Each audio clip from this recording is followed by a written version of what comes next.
काल 41 लोकांचे जे बळी गेले आणि एका पुलामुळे तो पूल दुरुस्त करायला पैसे. मला एक फार इंटरेस्टिंग पत्र माझ्यासमोर आहे.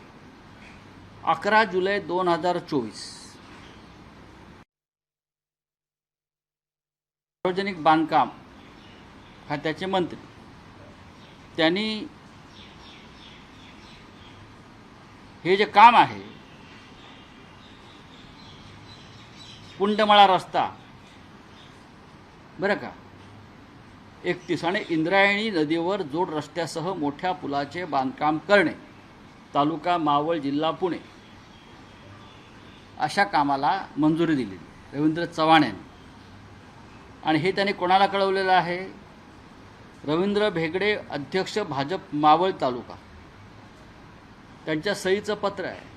मंत्री सही करताना सुद्धा किती नॉन सिरियस असतात, झोपून असतात. अशा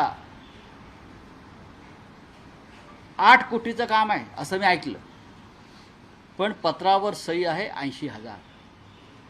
हे पहा, म्हणजे आपण कोणत्या कागदावर सही करतो आहोत, म्हणजे किती गांभीर्य आहे अशा कामं. 80,000च्या पत्रावर रवींद्र चव्हाण यांनी केलेली सही आहे, आपण पाहू शकता.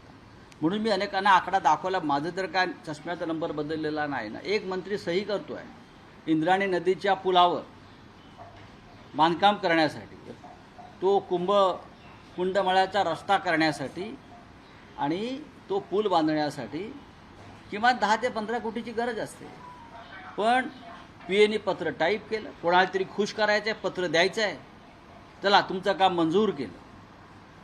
80,000 पाहू शकता आपण. येताना मी काही माझ्या पत्रकार मित्रांना हा आकडा दाखवला. माझं काय चुकतं आहे का? 80,000चं पत्र रवींद्र चव्हाण देतात इंद्रायणी नदीवरच्या पुलासाठी. आणि भाजपचे मावळचे प्रांताध्यक्ष जे आहेत कोणी तिकडले, ते हसत हसत घेऊन जाऊन दाखवतात. काल तो पूल कोसळला, लोक वाहून गेले, लोक मेले. हे या सरकारचं, मंत्र्यांचं आणि भाजपा पुढाऱ्यांचं जनतेच्या प्रती असलेलं प्रेम. अजितदादा पवार कालपासून काय बोलल्याचं मी पाहिलं नाही. एरवी मोठ्या मोठ्यानं तावातावानं बोलत असतात, बोलत असतात. जबाबदारी नाही का पालकमंत्र्यांची? कुठे फिरताय तुम्ही?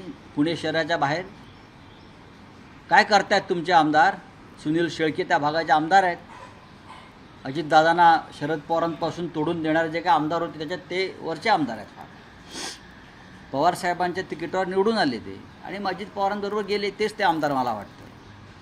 पण आपल्या मतदारसंघामध्ये काय चाललं आहे, काय धोकादायक बांधकामं होत आहेत, काय विकास करायचा, त्याच्याविषयी कुठेही काही आपल्याकडे.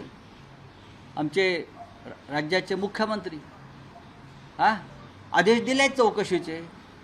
खरं म्हणजे तुमची चौकशी केली पाहिजे. मुख्यमंत्री काय करतायत तुमची चौकशी केली पाहिजे. तुम्ही आल्यापासून राज्यामध्ये जी दुर्घटनाची मालिका सुरू आहे, भ्रष्टाचारांच्या मालिका सुरू आहेत, हे कालचे बळी हे भ्रष्टाचाराचे आणि बेफिकिरीचे बळी आहे.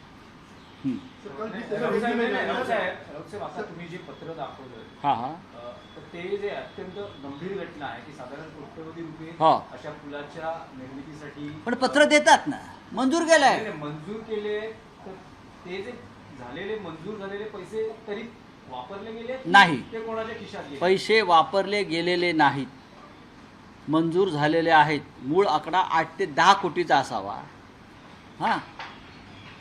पण त्यानंतर मंत्र्यांनी ह्याला पत्र द्या, त्याला पत्र द्या, त्याला पत्र. पहा ना तुम्ही, पैसे कुठे गेले? मंजूर झाले आहेत ना.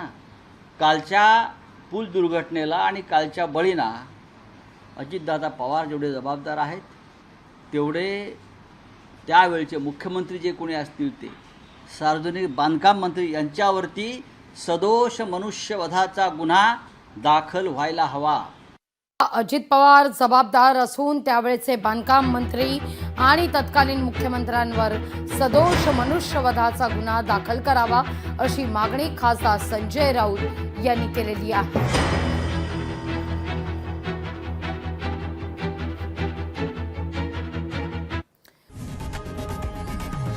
लोकशाही मराठी ऐका, पहा, जागरूक रहा.